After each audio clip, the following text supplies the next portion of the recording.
The next voice you hear may change your life forever.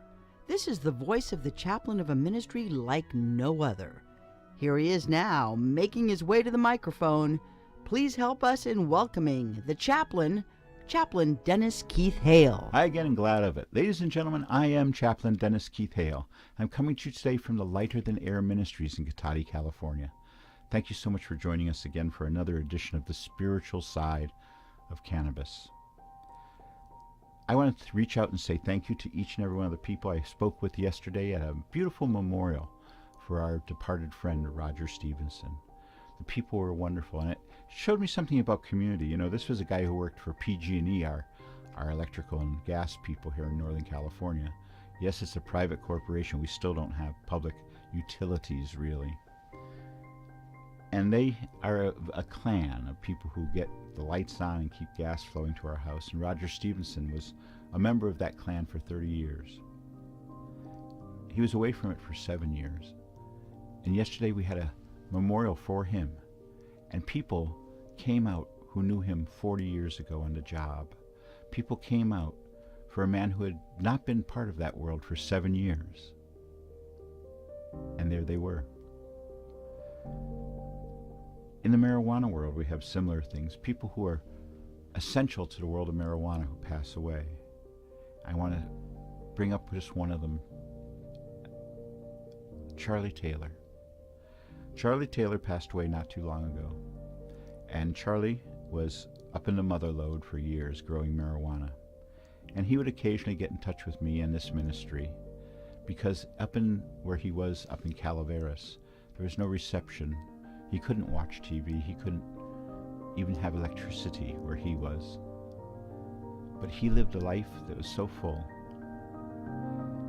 And his friends, the people who knew him by different names because he had to be sort of anonymous,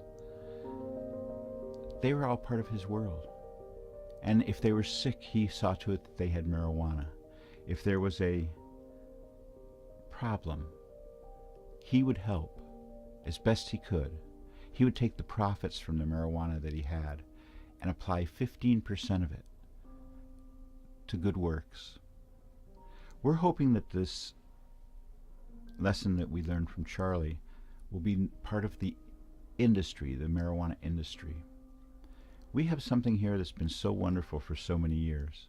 The people who grew marijuana for us were people who put their lives in jeopardy, facing tax issues, facing rip-offs, busts, and all the other bad things that could happen to them. Yet they persevered, and they provided marijuana for people who didn't have money, who were sick, and in fact still do. We're very privileged to have people in our sphere who are like this, who understand their responsibility as citizens. The Supreme Court of the United States a few years ago said that corporations were citizens, but they almost released them from their requirement to help socially. Trickle down is what the Republicans want to ask. If everyone's doing so well financially now, why are philanthropic donations down in the cellar? Does Stephen Mnuchin, does Wilbur Ross, what share of their monies are given for charity? Our president, I had to swallow when I said that, Donald Trump, what are his charitable gifts? What is his contribution with his wealth? Now, I'm not saying I'm sour grapes here. I'm not saying because our ministry has been deprived of monies, because other people had to go into legal problems and were tricked and fooled. Some of the people who support this ministry couldn't go on any longer. We understand. But we're asking you, if you make money through marijuana, support marijuana's peripheral causes and businesses. If you're part of the marijuana industry now, I hope that you'll take some of the profits which you reap and sow them again. Give seed money to organizations like ours. Give money so that we can grow along with the industry. I think that you need us. I know that the people who are out there who need comfort, I know that the people who are out there who need a little bit of joy in their life need you to help. Our ministry is a non-profit ministry, and we probably know that we're not a Christian ministry, but we are a ministry of spiritual guidance, receiving specialized information to help others. We're the conduit to help.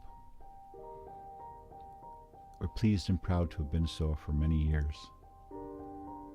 And for those of you that we have helped, if you're flush now, if after all these years you can reach out, if we were to help your father or your mother, if we helped your grandfather or your grandmother, reach out and help us. There's no time like the present. You may go to our website. You may read about us there. Our Facebook page is very barren, but still. I'm Chaplain Hale, and I want to end tonight's show as I always do. In this world, when you need it, I hope that you know mercy. And as you go through life, I hope that you go with grace. Good night, and thank you. Thank you for listening to our weekly moment of reflection and celebration. On behalf of this ministry of service, the Lighter Than Air Ministries, we say thank you for listening. Please join us again next week. Good night, and may you go with grace.